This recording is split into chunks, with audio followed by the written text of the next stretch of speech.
하나님 말씀 보겠습니다. 고린도전서 3장 16절에서 17절입니다.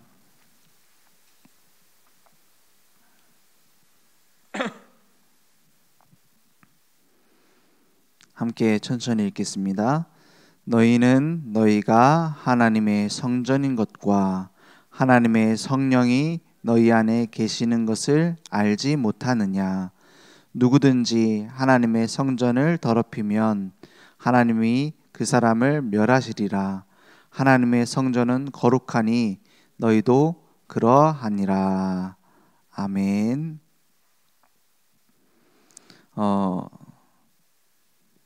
하나님께서 우리를 하나님의 자녀 삼으셨어요. 그러면 가장 하나님 자녀다운 것은 무엇일까요? 거룩하다라는 단어가 가장 교회의 역사에서 보면은 제일 많이 더럽혀진 단어 중에 하나예요. 거룩하다 하면서 그 중세시대 때도 거룩하다는 단어를 얼마나 많이 썼는지요. 그래서 성인, 사람이 거룩하다라는 거예요.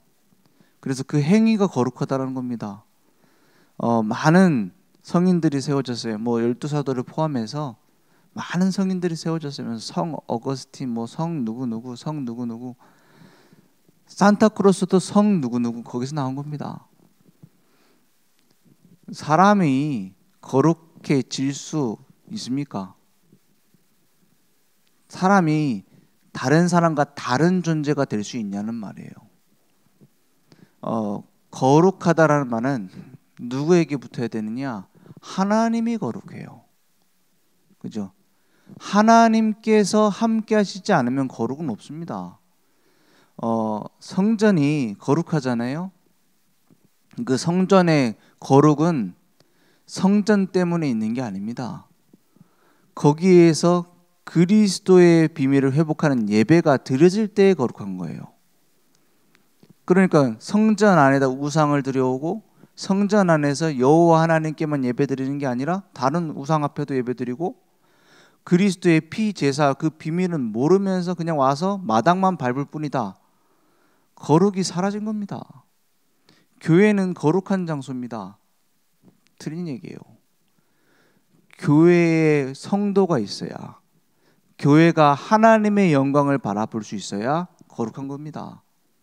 교회 안에 그리스도가 없다. 거룩이 사라진 거예요. 하나님 자녀다운 것이 뭡니까? 성도다운 것이 뭡니까? 그리스도의 비밀이 우리 안에 있어야 거룩한 거예요. 요한일서 5장 1절에 뭐라 합니까? 예수께서 그리스도심을 믿는 자마다 하나님께로부터 난 자들이다 그랬어요. 예수께서 그리스도심을 믿을 때 우리는 거룩한 성도가 된 겁니다. 고린도 교회는 지금 심각한 문제 속에 있었어요. 어떤 심각한 문제가 있었느냐? 그 안에요. 뭐 나는 뭐 바울파다, 나는 아볼로파다, 나는 뭐 예수파다, 그리스도파다.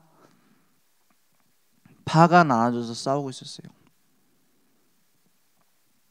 이 파가 나눠져서 싸우는 일이 초대교회 고린도 교회뿐만이 아니라 곳곳에서 일어나는 일들이었어요. 심지어는 우리는 뭐 바울은 사도로 인정 안 한다. 왜냐? 12사도 예수님과 함께 하지 않았지 않냐? 바울은 사도 아니지 않냐? 그래서 바울이 보내는 편지마다 제일 앞에 보낸 것 중에 하나가 뭐냐면 내가 그리스도의 은혜로 부름받은 사도다. 거기에 대해서 변증을 하고 있는 거예요. 그 정도로 사람들이 생각하는 것은 하나님 중심이 아닙니다. 누구 중심이냐? 사람 중심이에요. 저건 복음 아니다. 저건 복음이다. 이런 식으로서요. 거기다 고린도 교회는 심각한 문제들이 뭐였냐면 세속화되어 있었어요. 굉장히 고린도스럽다라는 말이 있을 정도로 고린도 지역은 유명한 데였어요. 우리 뭐 강남 스타일 막 이런 식으로 말하는 식으로 고린도스럽다 하면은 그 안에 막 많은 경제가 왔다 갔다 하고 많은 문화들이 모이는 항구 도시다 보니까는 항구 도시 특징이 뭐냐면은 그런 음란한 문화들이 많이 들어와요. 우상 숭배의 문화들이 많이 들어와요. 그러니까 교회도 그 영향력 아래에 있는 겁니다. 교회가 그걸 바꿔야 될 망대인데도 불구하고 거기에 영향을 받아요. 그러니까는 불신자들 중에서도 일어나지 않는 부끄러운 음행이 교회 안에 일어났다라고 바울은 지적합니다. 그러면 바울은 어떻게 해야 되죠? 거기에 대해서 편지를 3권 보낸 게 고린도 전서, 후서, 그리고 중간에 하나 더 있는 편지가 있었다고 해요. 그런데 우리 같으면 어떻게 뭐라고 얘기해야 될까요? 니네 하나님 자녀답게 살려면 행실을 바로 해야 돼. 이렇게 얘기해야 될 거 아닙니까? 반대로 야, 니네 구원받았으니까 마음대로 살아도 돼. 이렇게 말하는 사람들 지금 얼마나 많습니까? 심지어는 목사가 우리는 뭐 구원받았으니까 뭐 다 해방받은 거 아니냐, 조금 막 나쁜 짓 해도 상관없다, 뭐 구원파 말하는 식으로다가 그러는 경우도 있고요. 바울은 율법의 대가입니다. 유대인들도 웬만한 유대인 오면 바울 앞에 혼나고 가야 돼요. 그죠? 철저하게 지키던 그 습관 어디 갔겠습니까? 그죠? 바울이 그 전에 가지고 있었던 율법적인 습관이 복음 안에 들어오면 좋은 규모가 됩니다. 그죠? 그러니까 바울은 그걸 버리는 게 아니에요. 그걸 중요하지 않은 배설물을 여겼다 그랬어요. 바울이 그 외국어 하는 실력, 헬라어 하는 실력이 없어진 게 아니잖아요. 선교하는데 굉장히 쓰임 받았어요, 그 부분이. 근데 바울은 자기의 그 율법적인 좋은 부분도 있거든요. 많은 사람들 앞에서 모범이 되는 부분도 있단 말이에요. 율법을 많이 체질화했기 때문에 깨끗하게 살 거 아닙니까? 근데 그것을 뭐라고 했냐? 배설물로 여긴다 그랬어요. 그럼 난 나쁘게 살겠다 이 말입니까? 아니요. 그것 때문에 그리스도를 놓친다면 틀린 거다 이 말이에요. 바울은 그래서 이런 심각한 문제 속에 있는 고린도 교회를 정죄하거나 아니면 방종하도록 내버려 두거나 한 게 아니에요. 뭐라고 얘기합니까? 십자가의 도가 멸망하는 자에게는 미련한 것이고 구원받는 우리에게는 하나님의 능력이라. 십자가의 능력을 의지하라고 말하고 있어요. 그죠? 그 문제에 대해서 십자가의 도를 의지해라. 그리스도께 나와라 이 말이에요. 너희들이 음란하고 그 빠져있는 문제를 내버려 두지 말고 너희들이 해결하려고 몸부림치지도 말고 복음 앞에 가지고 나와서 그 능력으로 해결받아라. 그렇잖아요. 그리고 고린도전서 2장에는 뭐라 합니까? 내가 그리스도와 그가 십자가에 매달린 것 외에는 내가 알지 아니하기로 한다. 작정했다. 십자가의 복음의 능력으로 그 문제에서 나와야 되지, 행위의 거짓 위선으로 나온다? 또 다른 사람 죽이러 가요. 그죠? 율법 주의는 결국 나를 죽이고 다른 사람 다 죽입니다. 율법 아래에 있는 자들은 자기 죄를 깨닫는 거예요. 죄를 깨닫는 걸로는 죄를 해결할 수 없습니다. 그리스도와 그가 우리를 위해서 매달리신 십자가, 그것을 알아갈수록, 그래서 작정한다잖아요. 그것만 알기로 작정한다. 알아갈수록 저절로 자유롭게 되어 있습니다. 저절로 죄에서 해방받게 됩니다. 술을 꼭 먹어야 된다? 꼭 안 먹어야 된다? 그거 둘 다 노예요. 그죠? 꼭 먹어야 된다 뭡니까? 술의 노예 아닙니까? 그거는 안 먹어야 된다. 그거는 내가 갖고 있는 내 생각의 노예예요. 그죠? 전 세계에서 모든 교회가 다 술, 담배 안 합니까? 아니에요. 미국, 우리나라 몇몇 나라에서 술, 담배 하면 안 된다. 왜냐? 너무 심하게 하니까. 우리나라에 선교사들 왔는데 너무 술, 담배 심하게 한단 말이에요. 맨날 사고치고 장로라는 사람이 막 술 먹고 멱살 잡고 싸우고, 예배드리러 갔더니 막 완전히 막 연기가 막 너무 넘쳐가지고 막 밖으로 연기가 새어나오고. 하지 말라는 거예요, 선교사들이. 그걸 이어받아서 이제 막 새마을 운동하고 이럴 때 금주 금융 운동 할 때 교회가 앞장섰잖아요. 그게 나쁘단 말도 좋단 말도 아닙니다. 복음의 본질은 아니에요. 그런데 우리나라에서 신앙생활 하는데 술 하는 것이 굉장히 모범이 안 된다. 끊을 수도 있는 거예요. 우리가 복음 전하는데 방해가 된다. 끊을 수도 있는 거예요. 그런 것이지 뭐 마셔도 된다. 마시면 안 된다. 신앙생활하고 아무 상관없습니다. 중요한 건 뭐죠? 하나님 자녀다운 거룩한 삶은 따로 있어요. 뭐가 거룩한 삶입니까? 하나님이 중심되는 것이 거룩한 삶이에요. 그죠? 성령께서 너희와 함께 하는 것을 알지 못하느냐? 바울의 책망입니다. 하나님 자녀인데 그런 문제 속에 빠져 있는 것이 말이 되냐? 그런 문제를 내버려 두는 것이 말이 되냐? 아니면 그것 때문에 니네들 파 갈라져서 싸우는 게 맞냐? 이 말이에요. 무슨 파, 무슨 우리는 막 이런 파다, 목사파다, 장로파다. 우리는 우리 단체에 대한 뭐 반대하는 파다. 난 나가는 파다. 똑같죠? 우리는 막 지키는 파다. 똑같습니다. 우리는 하나님의 성전입니다. 하나님의 자녀답다라는 말은 하나님 중심으로 복음을 회복한다는 뜻입니다. 신학적인 개혁도 필요하고 행위적인 개혁도 필요합니다. 가장 중요한 것은 원래의 복음을 회복하는 거예요. 원래의 복음 운동을 회복하는 거예요.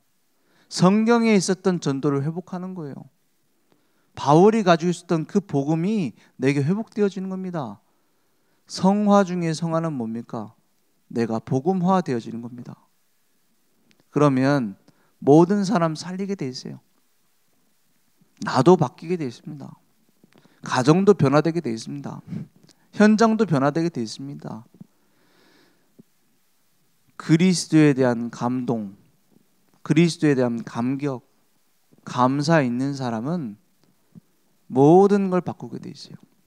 그래서 날마다 어디 가운데 들어가면 되냐? 복음의 뿌리 내리는 데 들어가면 돼요. 회개 중에 회개가 뭡니까? 복음으로 돌아가는 겁니다. 성화 중에 성화가 뭡니까? 복음화되어지는 겁니다. 그러면 갈수록 어떻게 되느냐?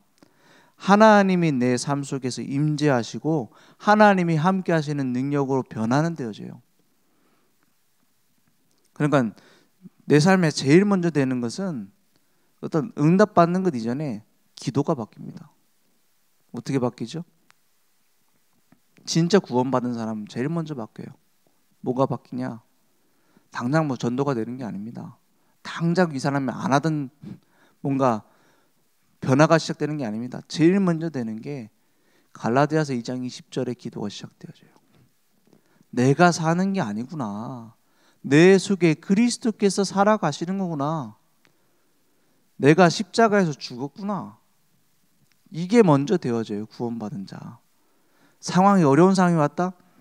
이 문제에 대해서 내가 사는 게 아니구나. 그게 먼저 되어져요.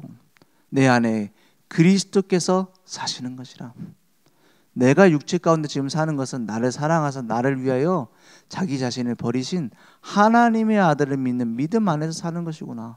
바울은 항상 이걸 강조했어요.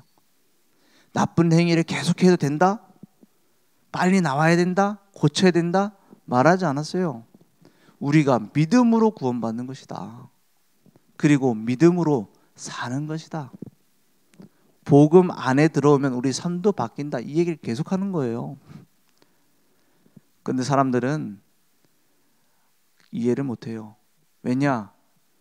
나라는 틀에 딱 붙잡혀서 그 외의 것을 보지 못해요.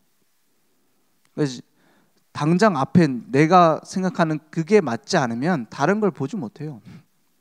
그래서 우리는 뭐부터 해야 되느냐? 복음의 올바른 뿌리부터 내려야 돼요. 그게 하나님 자녀의 삶입니다. 그러면 어떻게 됩니까? 뿌리가 올바로 내려지면 가지가 튼튼해져요. 열매도 맺어지는 겁니다. 우리의 삶에 보이는 모습도 달라지는 겁니다. 아무리 멋있는 가지를 가지고 열매를 가진 나무일지라도 뿌리가 썩어 있으면 나머지는 다 헛수고가 돼요. 그죠? 기초가 올바로 내리지 않았으면 그 위에 세운 탑은 무너집니다. 그래서 말씀 위에 세워진 집은 반석 위에 세운 집 같다잖아요. 하나님의 말씀으로 세워지지 않은 집은 모래 위에 세운 집이에요. 내가 아무리 아름다운 행위를 하고 선행을 하고 바르게 열심히 살아도 올바른 복음에 뿌리를 내리지 않은 집은 무너지게 되어 있습니다. 교회사를 보세요. 교회 역사를 보세요. 반복이에요. 그게 계속 반복되어지는 겁니다. 그래서 미래가 안 보이면 과거부터 먼저 보면 되잖아요. 앞으로 이렇게 될 것이다. 과거에 중세교회가 왜 됐습니까? 맞는 말 때문에 중세교회 됐어요. 예수 믿어 구원 받는다. 그러나 예수 믿는다라는 것은 어떻게 나타나느냐? 할례 받아야 예수 믿는 거다 라고 말했어요. 유대인들이. 정확하면 유대인이 아니라 유대교회에서 예수 믿어 교회에 들어온 자들이 하는 말이에요. 교회 장로들이 하는 말이에요. 예수 믿는다는 것은 할례 받는 거다. 할례를 안 받았다? 예수 100% 잘 믿는 게 아니야 라고 말하는 사람들이 특별하게 바울을 쫓아다니면서 괴롭혔잖아요. 그 사람들은 유대교에 속한 사람들이 아닙니다. 그리스도교, 지금으로 말하면 기독교에 속한 사람들이 하는 얘기예요. 그걸 보고 손할례당이라고 불렀잖아요. 바울이. 굉장히 괴로운 대상이었어요. 심지어는 로마 정치인들보다 유대교에 속했던 바울을 죽여야겠다 이렇게 쫓아다니던 사람들보다 그 사람들 때문에 괴로워했던 부분들이 서신서에 많이 나와 있어요. 예루살렘 교회 안에 있는, 초대교회 안에 있는 율법주의자들. 그래서 우리는 올바른 복음을 회복해야겠습니다. 올바른 복음이 뭡니까? 복음 안에 있으면 내가 살아요. 그리스도 안에 있으면 우리의 삶도 달라져요. 그리스도의 은혜 속에 있으면 하나님 중심으로 바뀌어요. 하나님의 계획 중심으로 바뀌어요. 그래서 막 내가 받은 응답 그게 취하지 않아요. 하나님이 원하시는 건 뭘까? 그걸 보고 계속 따라갑니다.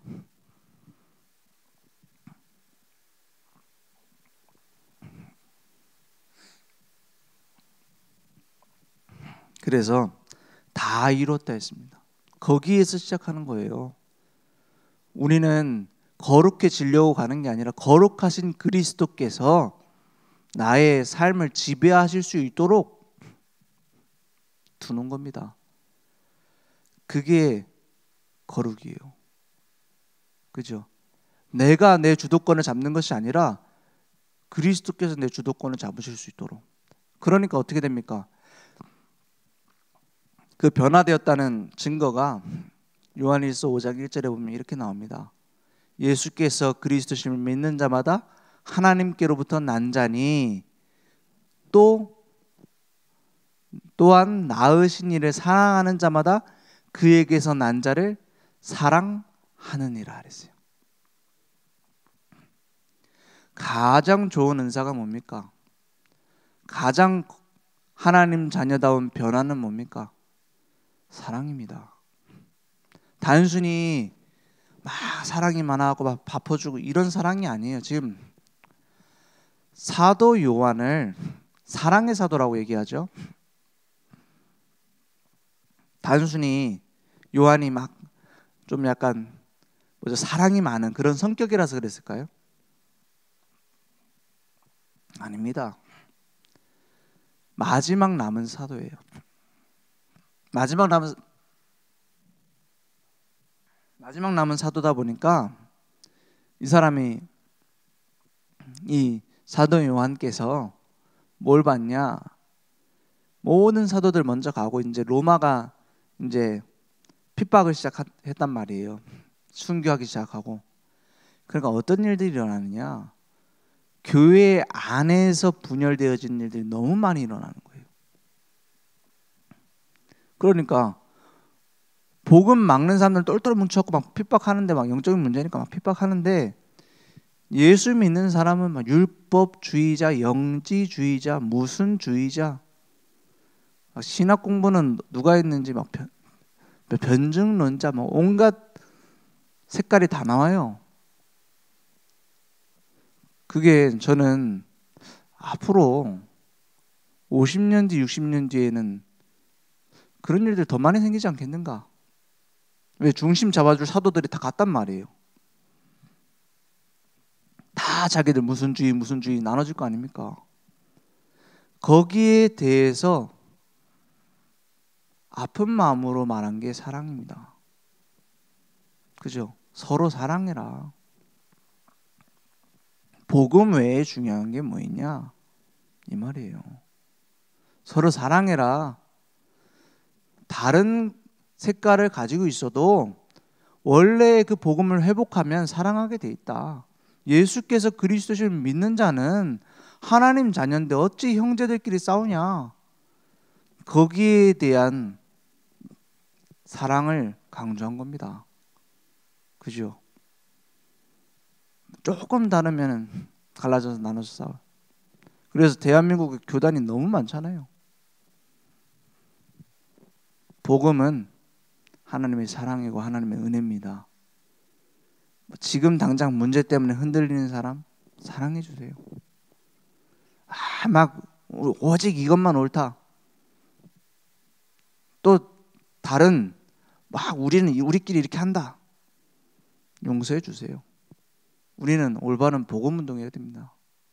그래서 하나님의 자녀다운 삶은 뭡니까? 복음에 뿌리 내리고, 복음에 뿌리 내리다 보니까는 수용되고 초월되고 이해돼요. 제가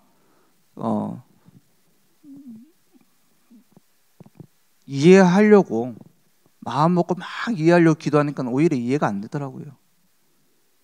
그죠? 왜 나는 이런 여자를 만났을까?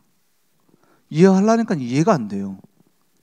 그런데 복음 누리는 속으로 딱 들어가니까 어떻게 되죠?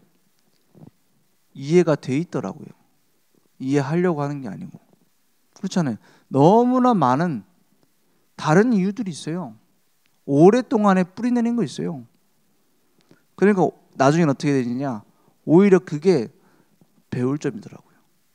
오히려 어떻게 바뀌죠? 하나님이 원하시는 계획 때문이라는 게 보이더라고요. 그렇습니다. 오직 그리스도 안에서 우리는 거룩한 전이 됐어요. 그러니까 날마다 우리는 그리스도 따라가면 됩니다. 말씀 따라가면 됩니다. 오늘 그 응답 속에서 증인되어지는 중요한 응답들이 넘쳐날 줄 믿습니다. 기도하겠습니다. 하나님 감사합니다. 예수께서 그리스도 되심으로 우리 모든 문제 끝난 줄 믿습니다. 우리의 모든 상황들 속에서 복음화되어지게 하시며 날마다 원래의 복음운동이 우리의 회복될 수 있도록 역사해 주시옵소서. 하늘에 계신 우리 아버지여, 이름이 거룩히 여김을 받으시오며 나라 임하옵시며 뜻이 하늘에서 이루어진 것 같이 땅에서도 이루어지리이다. 오늘날 우리에게 일용할 양식을 주옵시고 우리가 우리에게 죄 지은 자를 사하여 준 것 같이 우리 죄를 사하여 주옵시고 우리를 시험에 들게 하지 마옵시고 다만 악에서 구하옵소서. 대개 나라와 권세와 영광이 아버지께 영원히 싸움나이다. 아멘.